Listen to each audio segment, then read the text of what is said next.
Welcome to the Manifestation and Money podcast, where we bridge the worlds of the taboo topic of money with the woo-woo world of manifestation. We're your hosts, Chris and Jenni Schultz. We're not just about dollars and cents around here. We're all about lifestyle design. You can be working towards financial independence while still living a life you love today. Get ready for insightful conversations with guests who have embraced the FIRE movement by achieving financial independence and retiring early, as well as entrepreneurs and individuals who defied the norm and have paved their own way to a life they love. Together, we'll explore the powerful connection between mindset, financial freedom, and living a purposeful life. And of course, we'll be sharing our own journey to how we carved our path to a seven-figure net worth before hitting the big 4-0. Are you ready to ignite your financial future? Then let's dive right in. Welcome to the Manifestation and Money podcast, where your journey to financial independence and the life you love begins now.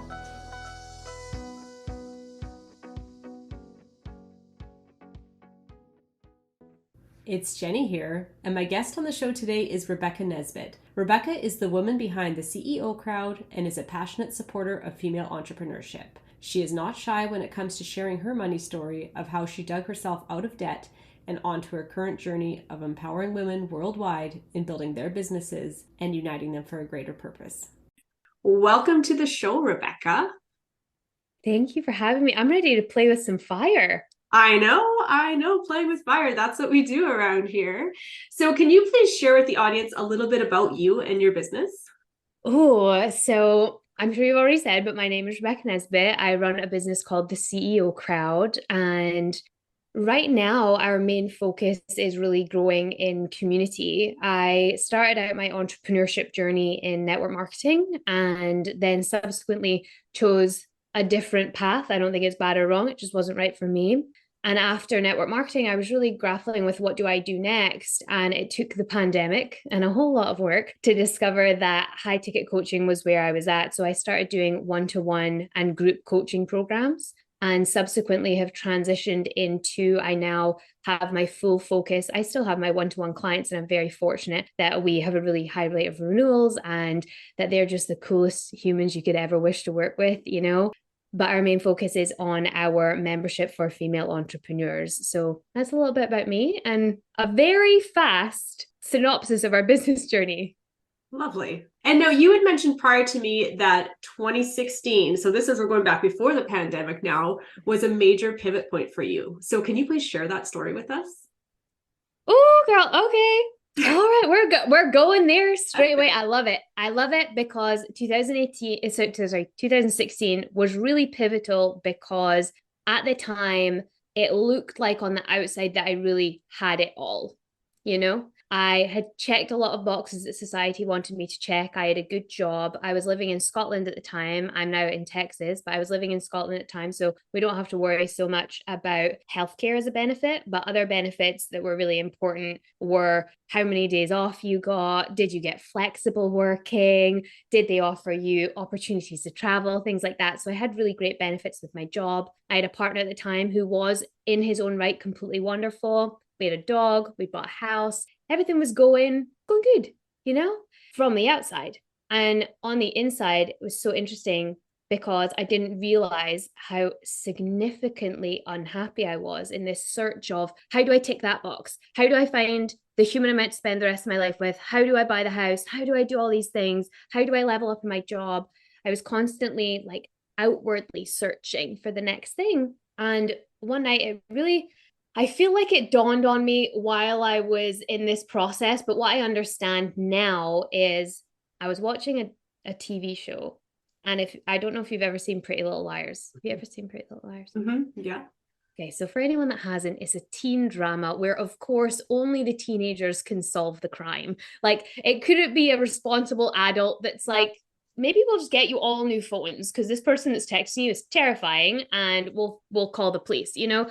So only the teenagers can figure it out. And it's amazing in its own right. Like I love me some teen drama. I'm not going to lie. I love it. But the series had ended and I thought to myself, I don't know what to do now. I don't know what to do now.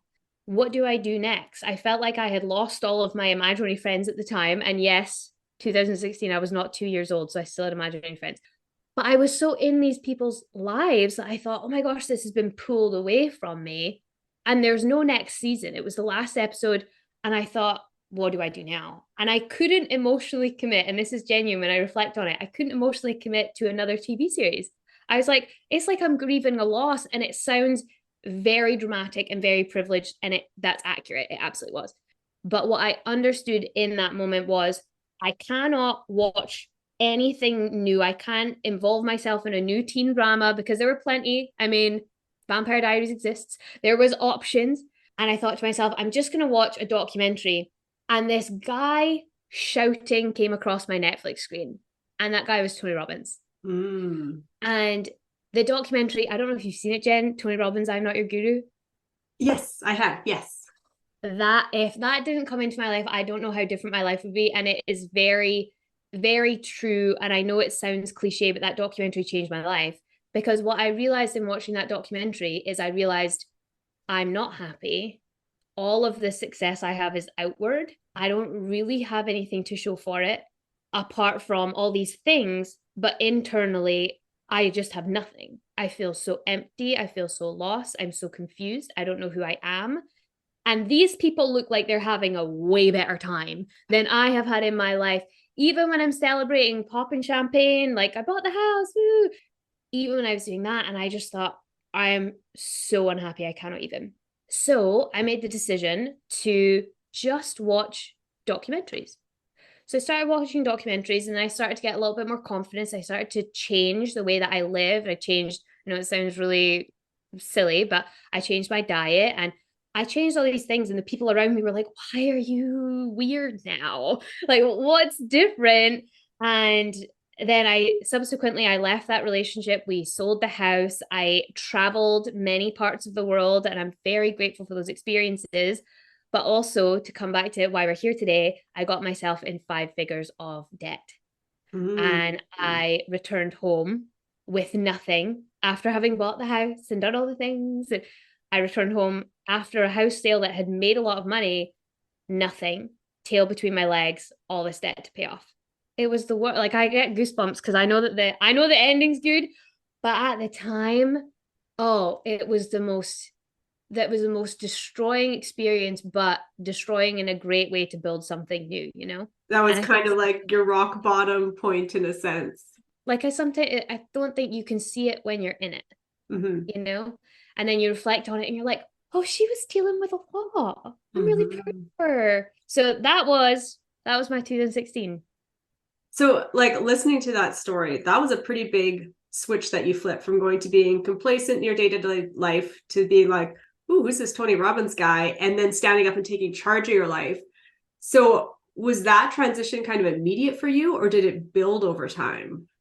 Some things were quite immediate and felt very big to people. So I'm very good at when I make up my mind that I'm going to do something, I will do it 100%. And I know that that's not accurate for everyone in the world. I know that there are people that are like, I would just love to have that skill to be able to just cut off a part of like, I just don't do things this way anymore. I do them a new way. I'm very fortunate that I possess the ability to do that. But the rest of it was very gradual.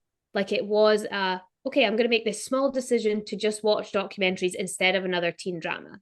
And then it was, okay, I'm making this one decision for my health, which made a lot of my family very uncomfortable because they didn't know and they didn't understand it. And I eat plant-based and I'm not someone that preaches plant-based to everyone. I think you need to eat for how your body works. And I was in a lot of pain, which is why I made that decision. I was in a lot of physical pain.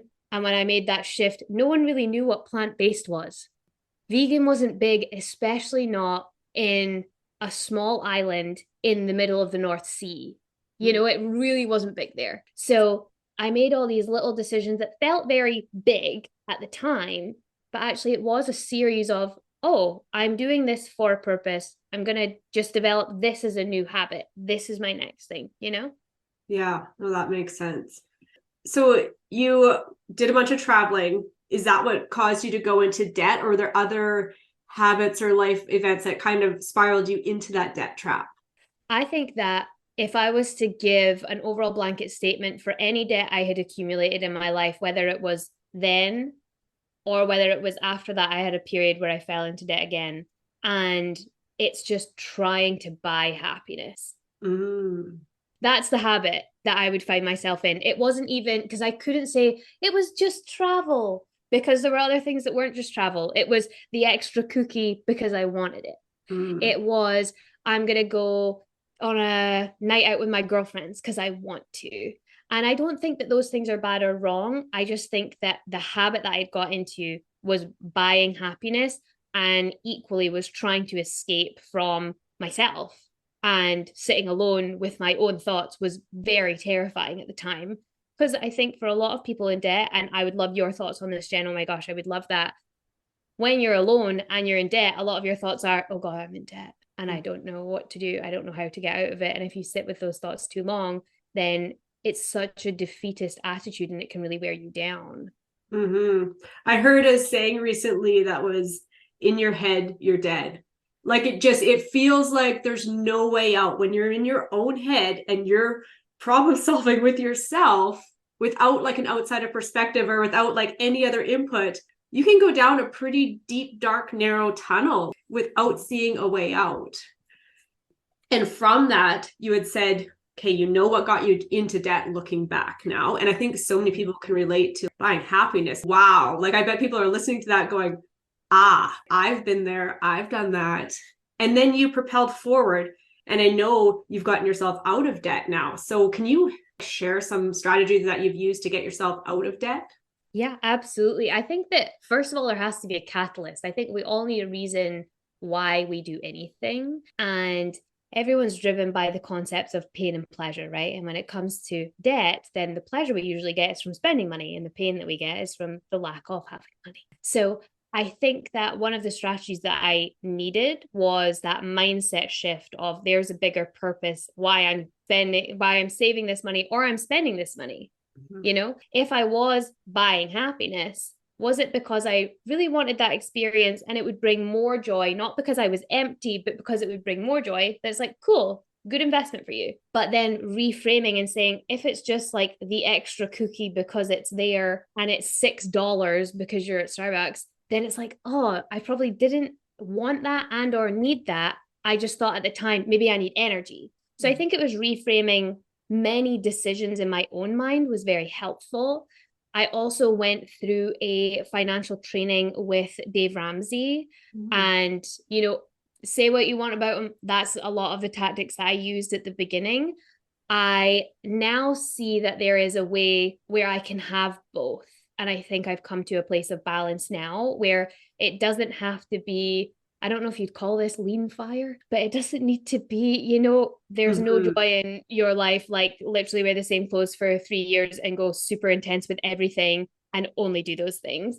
Yes. For me, that is not fulfilling and fueling, because I also live in society where what we're sold on social media is all of these things. Right. And I'm not saying, again, like I'm not saying those things are bad or wrong, but I'm saying if we can make more decisions in alignment with the life that we truly want, the extra cookie is not in the life that I truly want some of the time. Right. Sometimes it is, but typically it's not. If it's just buying for the sake of buying, I had to really get out of that habit. And that's training that takes every single time that you're presented with a purchasing decision. If you're saying yes, why are you saying yes? And if you're saying no, why are you saying no? So that was one of the strategies, as well as I used debt snowballing. So I cleared the highest interest debt first. And that was essentially how I did it. And I just worked really hard. I don't know if there's a substitute for hard work, but I just worked really hard. I raised my prices in some areas. And yeah, I was very fortunate that because I had brought debt into my marriage, which was so interesting. And my husband doesn't come from a family of debt. He comes from a family of entrepreneurs. Debt was not a part of my husband's life. So a real catalyst for me, and this comes back to tie this up in a perfect bow, I didn't want that for him. I was like, I had to deal with all of this guilt of bringing it in, and I could sit and I could get completely covered and pushed down by this debt that I was in, or I could make a different decision. And I could say, okay, well, maybe I don't want debt to be a part of my life anymore. And that's when we went completely debt free. And I'm very fortunate that we did. I did get myself out of debt. I actually said to my husband, I was like, you can't do this for me. I have to do this part just by myself and live at the same time because I didn't want it to be, you know, a hero coming in and saving me. I had to be the hero, and I had to get myself out of that, because I was like, I got myself in it, and that is my responsibility, because my finances are my responsibility. And I think that specifically for women listening, that can be a really powerful statement, that your finances are your responsibility, and it's absolutely up to you. And if you're in partnership, absolutely, some of those decisions are couple decisions, but the buck stops with you when it comes to your money. So those were a few strategies. If you can find the strategies out the story, Jen, those are the things that I used to get out of debt. Oh, that's really powerful. And I think you saying you got yourself into the mess and you got yourself out of it, by you doing the work and getting yourself out of it, you were reshaping your habits. You were reshaping the way you were living. So the odds of you going back and doing those same things again, you're going to think twice about that and be like, oh no, that was too much work to get me back out of that. This is the way I make decisions now, right? Yeah. And yes, your comment about lean fire there, where you are being frugal in order to save for the future, that is not the way we do things over here at Playing with Fire. We're all about being playful. How can you have the life you want to have today and be preparing and planning for the future? So I do think you can find that perfect balance. And like you said, that comes down to a choice. Do I want to have the Starbucks cookie today? Or do I want to buy a box of cookies for the same price at the store and we can enjoy them for the week, right? You have choices. But that was beautifully said. Thank you for sharing that. And I feel like in the FIRE movement, you're trying to come up with extra funds to be able to allocate towards your financial independence and your future. So that can happen with either debt reduction and saving money, or making money. So I think this is the perfect segue into talking about your income streams. So you have that coaching business that empowers women to build their own business. And through that, you've done both the high ticket model and then have recently switched to a membership. So I would love it for you to share kind of what those look like, maybe starting with the high ticket, and kind of give the listeners a feel for what those are. Absolutely. So essentially, the high ticket model, I work with women one-to-one, supporting them to rediscover themselves is always the first place. And I think that you'll probably understand now from my story from 2016 that this is why I do what I do, is you have to rediscover yourself, genuinely pursue happiness, and then build your business from there. Because without joy in it, and whether that joy is, I just want more money so I can retire early, perfect. If that's your joy, use that as your driving force, use that as your joy. Typically, I find that when women come to me, their joy is either their family or it's a vision that they have of themselves for the future. Everything goes. Whatever your driving force is, everything goes. So that's typically what I work on with women. Most of my clients choose to build coaching businesses, or they are coaches by the time that they come to me. And that's my high ticket model. So that's typically a 12-week one-to-one program. It rolls into a 6-month program and then a yearly model after that.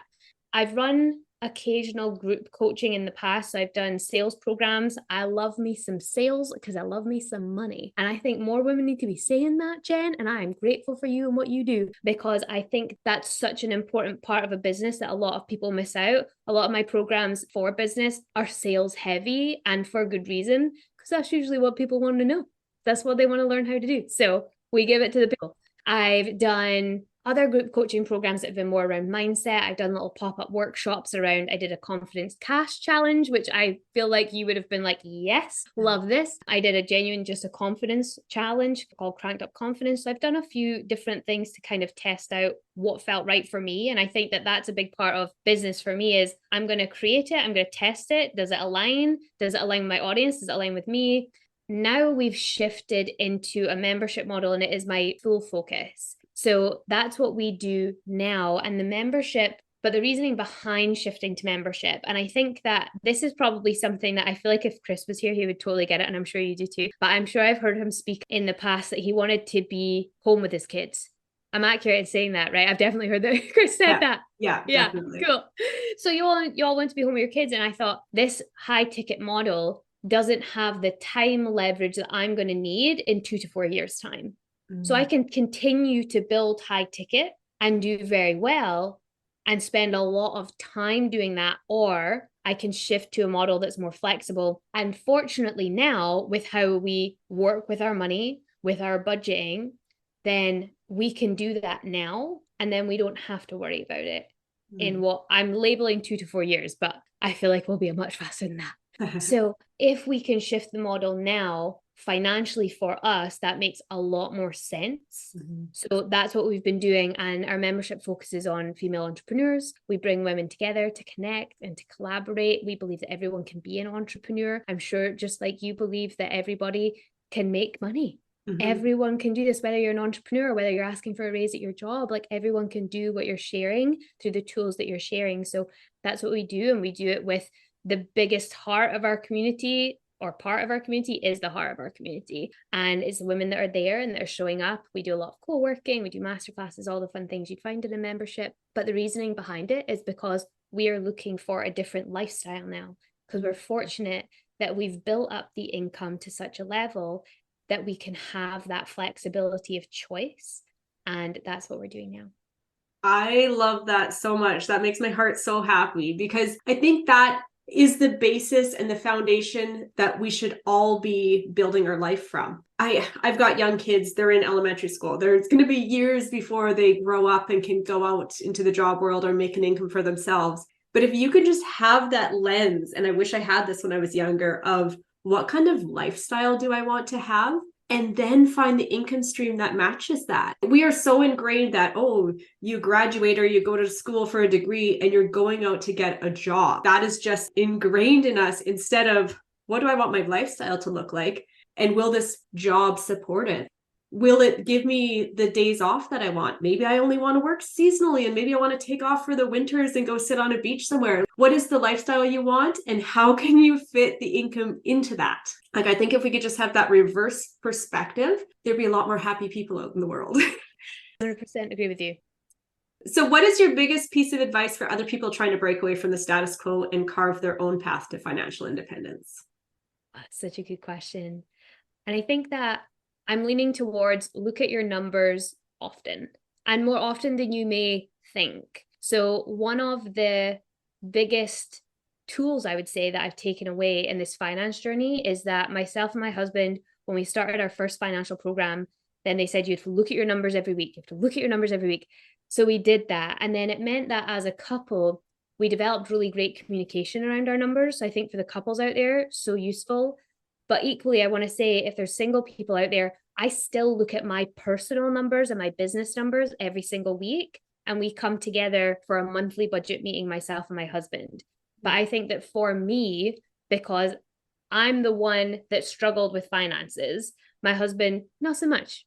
He is a numbers guy. Like, if he was to be any other role, if he was not to be an author, he would be in finance 100%, if he didn't have to wear a suit. That's the one thing. He's like, I want to wear shorts. I don't want to wear suits. But apart from that, he would 100% have been in something to do with accounting or finance. So for me, it's really important that I look at my numbers every single week, and I just check in on every bank account, and I'm like, where are the numbers? What's coming in? Making sure, especially as a business owner, that what's coming in actually comes in.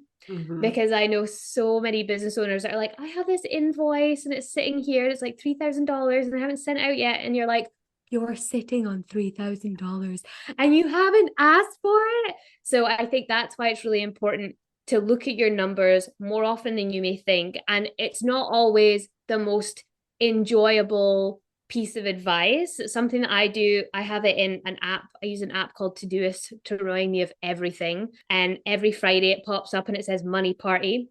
And this is getting really deep, Jen, but I play Just Got Paid by Sagala every Friday.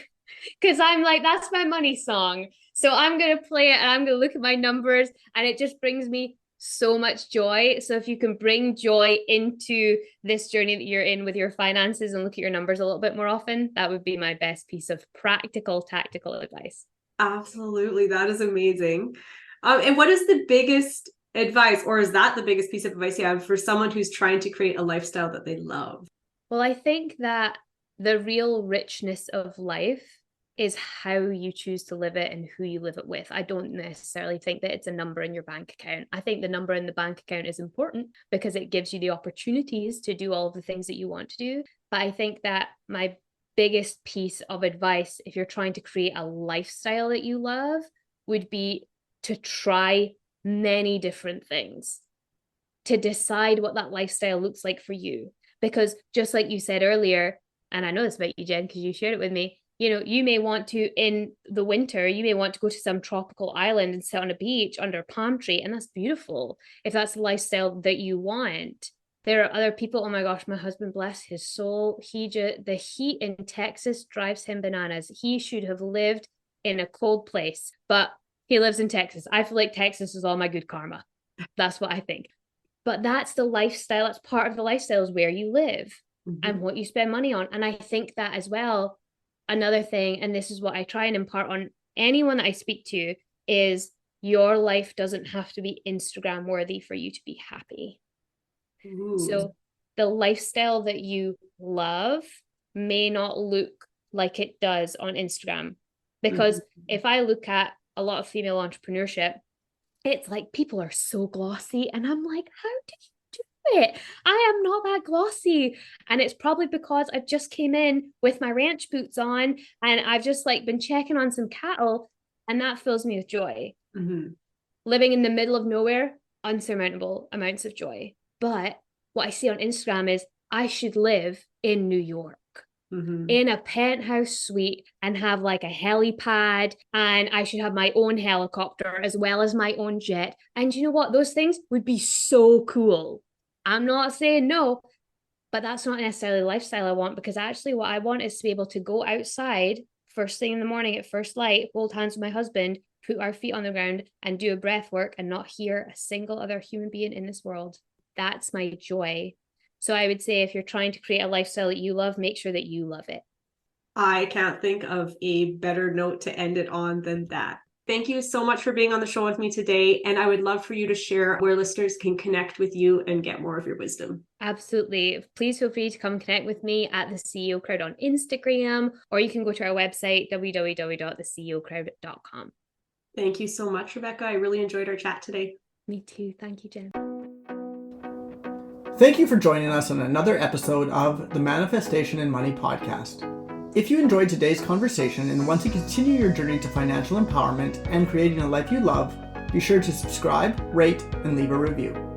Come follow us on Instagram at Manifestation and Money Podcast or at 4Leaf Lifestyle for more inspiration and behind the scenes content.